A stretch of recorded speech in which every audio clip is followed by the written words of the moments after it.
Ok, la besoin ya chatu ya mwala beto olive ya bonga. Kwenda. Babi ya kifumu na batu wa kifumu abau. Boya ga ko filmer, boya ga ko filmer, boya ga ko filmer. Ya kuku. Eko bimana kwa senata masuka. Ya kuku ebinama apasa.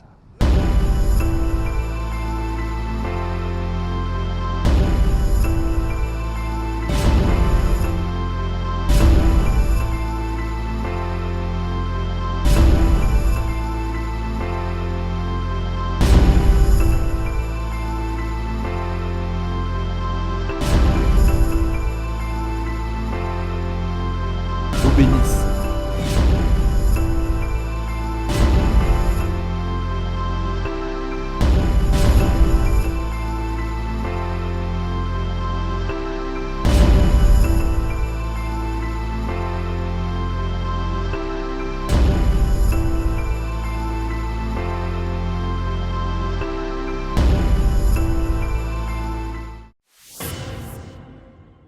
Ya kuku ebinama apasa. Pourquoi elamu na biyo nyonso bozwi libaku ya kolanda magazine Poissa ozali bongo lisu pe litoyi ya bana Congo partout na monde.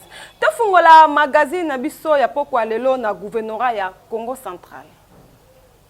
Très chers compatriotes, après la réunion d'évaluation avec la coordination provinciale de la riposte au coronavirus et à la suite des échantillons prélevés et envoyés à l'INRB Kinshasa, nous vous annonçons la confirmation de 2 cas positifs sur les 23 échantillons dans la ville de Matadi. Il s'agit des cas déjà isolés et mis en confinement depuis quelques jours par notre équipe de riposte. Ces 2 cas n'ont pas de notion de voyage ni de contact avec des personnes malades. C'est pourquoi, pour éviter la propagation de la maladie dans la ville de Matadi et dans l'ensemble de la province, les dispositions suivantes sont prises. Porter obligatoirement les masques en milieu public et dans les transports en commun. Respecter scrupuleusement les gestes barrières, notamment lavage des mains au savon ou au liquide hydroalcoolique, la distanciation sociale. Notez bien, d'autres mesures seront prises en fonction de l'évolution de la situation et c'est pourquoi j'invite toute la population à ne pas céder à la panique. Bampangi na munu na Congo central. Na Gilumba Bubu, province Nabeto, Betumabaka déjà, malade isolé, il n'a qu'un kimbevo, Betona Bokila, coronavirus. Bambevo yai, mais Bakama déjà, sans résultat, il y a INRB, mais Kwisa, Bake Batu Bake Awa, na ville Matadi. Sama na kutani na Nkangu, na kubaka kimbevo yai. Awa na mabwala na beta Matadi, tina province en Vimba, betumeba kabanzengolo yai. Kuvuata obligatoirement masque, mutindo yai, na bifulu ya nganda, na ba transport, sama na kutanina, Nkangu pe kukitanina. Kuzitisa, yina ba mekena kubokela ba geste barrière, mutindo kusukula maboko na savon tepe kusolola na mampangi na distance ya au moins 1 mètre na mutindi yai na bantonga na kwisa betuke pesa banzengola ya kakaina betuke baka sama na kutani na Nkangu na mambo yai betumelo mana Nkangu benu vanda ya kutita ve benu vanda ntima ya kukuluka matondo mingi. Totika province province ya Congo Central tokende na ville ya Kinshasa epai wapi gouverneur ya Congo Central Atuma Tubwana akenaki kokutana na gouverneur ya Kinshasa Jantini Ngobila. Tina na yango Chirac Lipasa abimisi na mpwasa. Magazine Poissa lisupe lito ya bana Congo partout na monde et kitaki bongo na ville ya Kinshasa précisément na bureau ya gouverneur Jantini Ngobila. Et pai wapi tomona ki bongo arrivé ya gouverneur ya province ya Congo Central Atuma Tubwana Nkuluki Nkundia Mbote. Oyo azalaki bongo na masolo na cadre kaka ya ko renforcer ba barrière entre Kinshasa pe Congo Central pona kotelemela maladi oyo ya COVID-19. Gouverneur Atuma Tubwana na ayaki ko déposer mokanda na tina etali lolenge nini bakoki ko sala pona kotelemela maladi oyo entre Kinshasa pe Matadi. Na caméra ya Chirac Lipasa abimisi na mpwasa. Malheureusement que nous avons, personnellement j'ai eu à interpeller plusieurs grands véhicules dans lesquels vous trouvez des passagers en grand nombre. Vous avez 5 passagers qui sont en dehors de l'équipage, 5 passagers, et ce qui n'était pas bon parce que nous sommes en train de lutter contre le coronavirus. Vous savez, le Congo Central, c'est la province nourricière de la ville de Kinshasa. Avec mon collègue de Kinshasa, mon grand frère Jantini, nous sommes convenus de pouvoir réguler les entrées et les sorties à cette frontière. Ba gouverneur mibale oyo ya province ba pesi mosala oyo na commission mobimba pona kolandela yango. Nous sommes venus aujourd'hui pour que cette commission puisse travailler et nous en Congo Central, nous avons déjà préparé un projet d'arrêté interministériel, interprovincial pardon. Nous avons pris auprès du gouverneur Jantini et nous l'avons remis auprès des experts de la commission, notamment les experts de Kinshasa et du Congo Central, qui sont responsables dès demain déjà de pouvoir examiner ces projets d'arrêté. Et la semaine prochaine, dès que nos experts auront fini de toiletter, nous allons nous retrouver avec le gouverneur Jantini pour signer cet arrêté et le mettre en application. Et sengeli boye baete depuis gouverneur Atuma Tubwana pe Jantini Ngobila bazali ko beta masolo nyonse ezali ko kene kitoko pe kokota pe ko bima ya mituka Kinshasa pe Matadi e kolanda mabongo makasi lisusu pona kolongola maladi oyo ya COVID-19 na kati ya RDC. Toluli Tatika kata na ville ya Kinshasa epai wapi réunion monene esalemaki entre ministère EPST na équipe mobimba ya riposte ya COVID-19 pona kolobela kozonga ya bana classe. Samuel Bwetusa abimisi na mpwasa. Nous venons donc d'avoir un entretien avec son excellence. En fait, l'entretien portait sur l'éventualité de la reprise de cours pour nos enfants de l'école primaire, secondaire et technique. Malgré donc la situation que nous connaissons, est-ce qu'on peut envisager l'éventualité de reprise de cours? Nous avons dit ceci, que nous allons examiner la question sur base de tous les arguments que son Excellence a exposés, et nous ferons donc des recommandations lors de notre réunion régulière de demain. Donc la réunion du secrétariat technique qui va se tenir demain, nous allons donc étudier ce problème-là et répondre à la requête de son Excellence. Il faut toujours vivre d'espoir, mais tout est fonction donc de la situation que nous allons donc examiner demain. Tatika ville ya Kinshasa, tozonga la province ya Congo Central epai wapi magazine Poissa lisu pe litoyi ya bana Congo partout na monde ekitaki na terrain pona kota la population soki bazotosa maloba ya bakonzi pona kolata bakashine pona komibatela na bokono ya coronavirus. Chirac Lipasa abimisi na Poissa.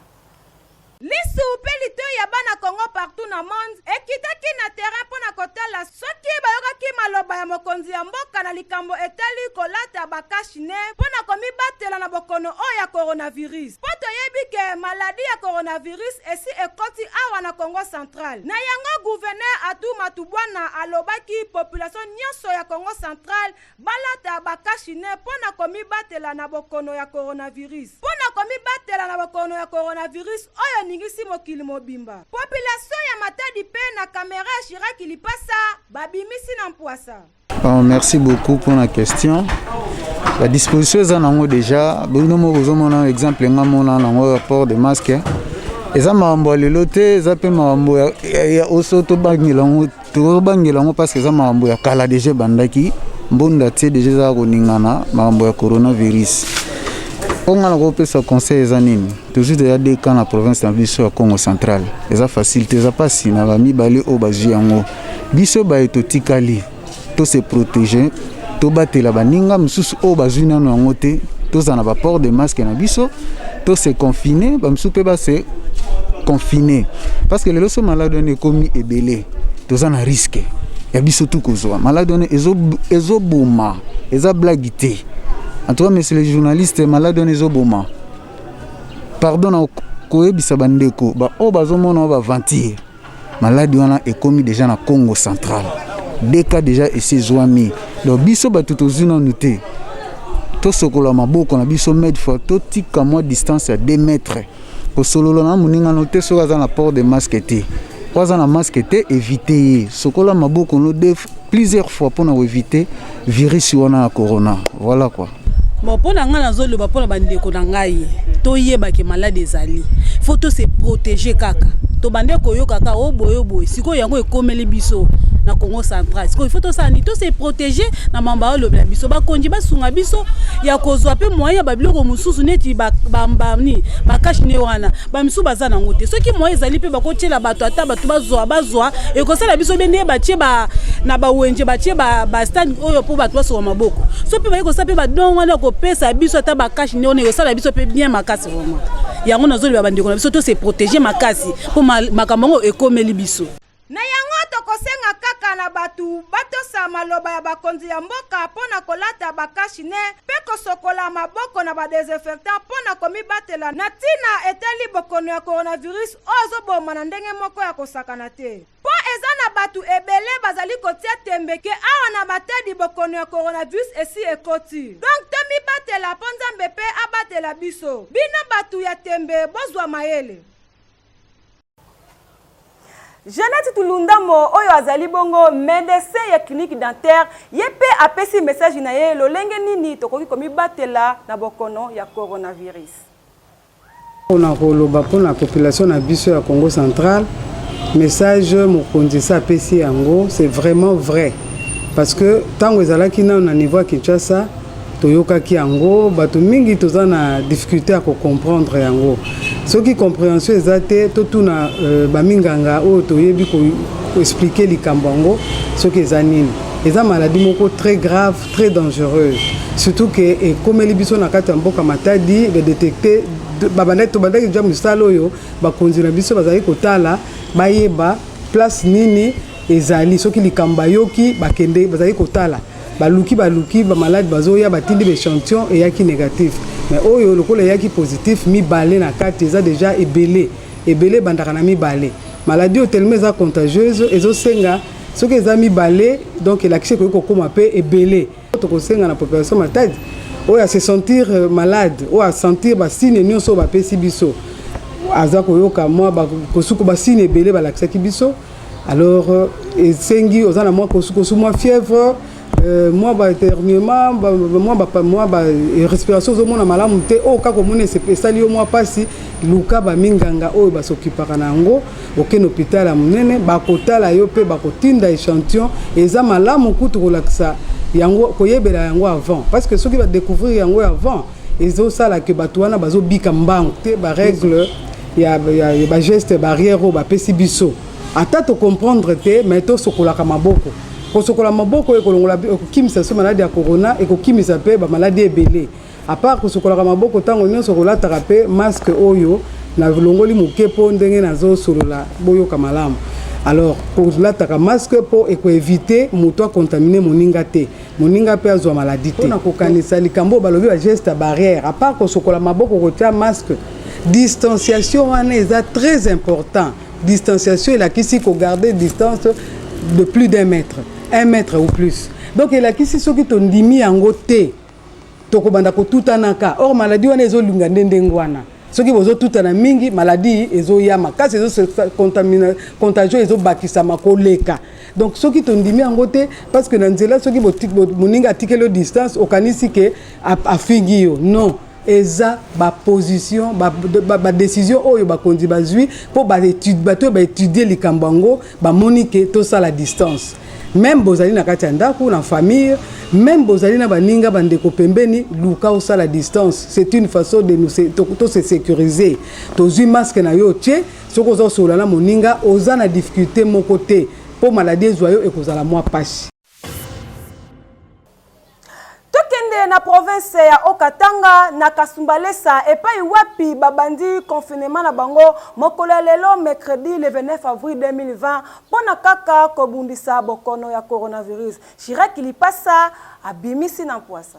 Magazine Poissa lisupe lito ya bana Congo partout na monde et kitaki bongo na Okatanga précisément na Kasumbalesa ville oyo kotaki bongo na confinement oyo ekosala bongo 2 jours kaka na tina ya ko permettre na équipe ya riposte pona kolandela ba patient oyo bazalaki ya kokanga mapona malade oyo esengeli boye baete 21 personnes oyo bazalaki identifié yango il faut kolandela bango malamu soki basolaki nani gouverneur Jacques Kiabula oyo annonsaki mesure oyo abengi bongo bana na ye ya Kasumbalesa ya ko respecter geste barrière nyonso oyo bakonzi bapesi na caméra ya Eli Malonda abimisi na Poissa.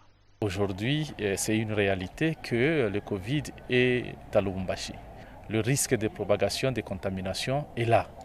Et donc, il faut absolument que nous puissions travailler main dans la main, vous, de médias, nous, gestionnaires et tout le monde, toute la société civile, pour que le message de sensibilisation passe, que la population soit consciente qu'il y va de son intérêt. Donc ici, nous n'allons pas être distraits, mais nous allons prendre une série de mesures pour contraindre à ce que la population observe les mesures qui ont été prises par le chef de l'État. Ensemble avec elle, nous allons déjà, en début de la semaine prochaine, nous allons mettre des mécanismes qui vont demander sa collaboration pour que nous puissions arriver à identifier tous ceux-là qui ont été en contact avec le cas de Covid confirmé et arriver à les isoler et voir comment les traiter. Parce qu'il y a de l'espoir que c'est une maladie qui peut se traiter.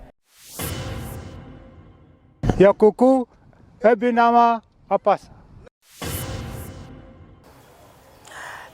Bongo République démocratique du Congo tokene na mboka ya Côte d'Ivoire epai wapi ancien premier ministre Guillaume Soro bauti ko condamné 20 ans de prison ferme. Joël Akachi abimisi na Poissa.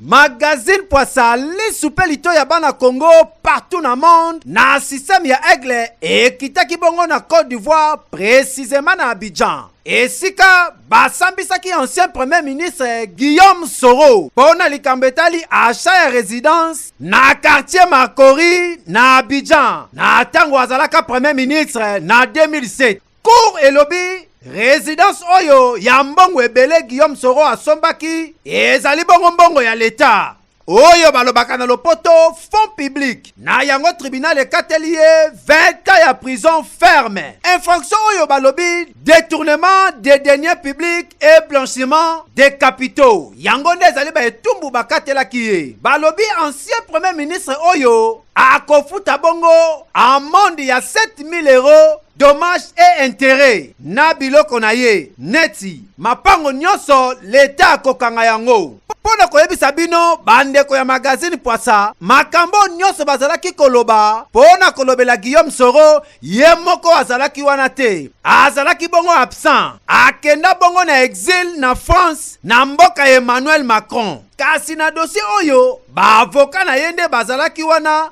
bango nde ba décider koboya condamnation yango pona kaka kolandela mabe na mabe oyo Guillaume Soro azosala na fin ya mois ya décembre azalaki lisusu poursuivi na infraction tentative d'atteinte ya autorité de l'État yango nde ezalaki objet ya procès mususu le 22 avril oyo eleki cour africain ya droit de l'homme ya peuple apesaki na état ivoirien ba suspendre mandat d'arrêt oyo ezalaki contre Guillaume Soro pe kozongisa ye na liberté provisoire. Pour la partie défenderesse, procédure ya dossier oyo elingaki ezala nanu gelé pour na kozela nanu décision ya suka ya cour africain ya droit de l'homme. Kasi na kati ya dossier oyo, ministère public alobi ekoki ko empêcher ata mukete ba audience pour na ko condamner Guillaume Soro oyo aza ko hypothéquer avenir ya Guillaume Soro asalaki déjà porté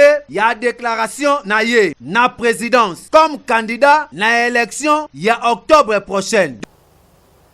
Christian Malar oyo azali journaliste ya I24 asengi bolimbisi na bakongole nyonso pona maloba mabe oyo alobaki na président Félix Antoine Tshisekedi. Chirac Lipasa abimisi na mpwasa.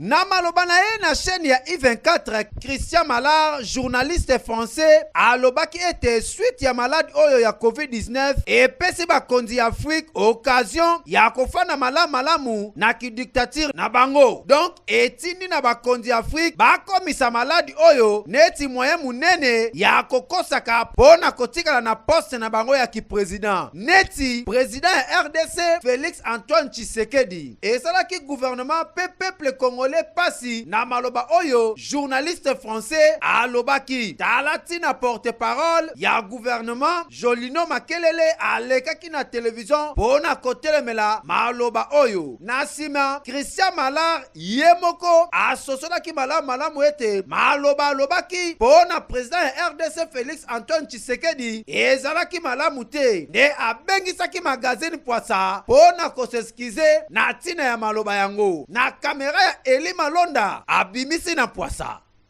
Oui Jean-Charles, lors de ma chronique dans nos journaux de la semaine dernière, j'ai tenu des propos qui ont heurté, et je le comprends, le président Tshisekedi et le président Kabila, ainsi que le peuple de la RDC. Alors, vous savez, c'est malheureux à dire, mais c'est comme ça. Il y a des fois, hélas, malheureusement, où les paroles peuvent dépasser la pensée. Ça a été le cas. Ça a été le cas. De ma propre initiative, et je le répète, de ma propre initiative, je tiens à m'en excuser sincèrement, auprès du président Tshisekedi, auprès du président Kabila, mais aussi auprès du peuple de la RCD. Et puis, j'ai envie de leur dire que je leur souhaite bonne continuation et courage dans cette période où le coronavirus ébranle la planète tout entière. Et puis, j'espère vraiment que l'avenir nous permettra d'avancer en toute solidarité et sérénité et dans le respect mutuel et avec une meilleure compréhension peut-être de ma part. Yakoko, Ebinama, Apasa. Tosokisa magazine na biso ya poko alelo na toseka na mpwasa. Just the YES.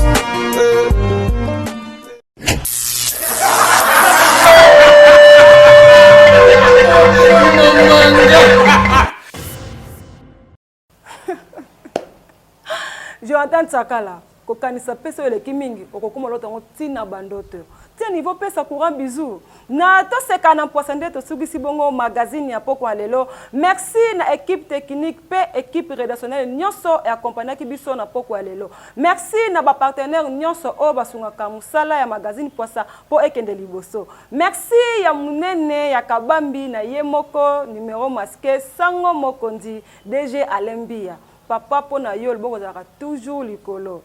Vanda na ngone na yo umela papa posayo biso oyo mobulu fort. Magazine Pwasa takutani lobi.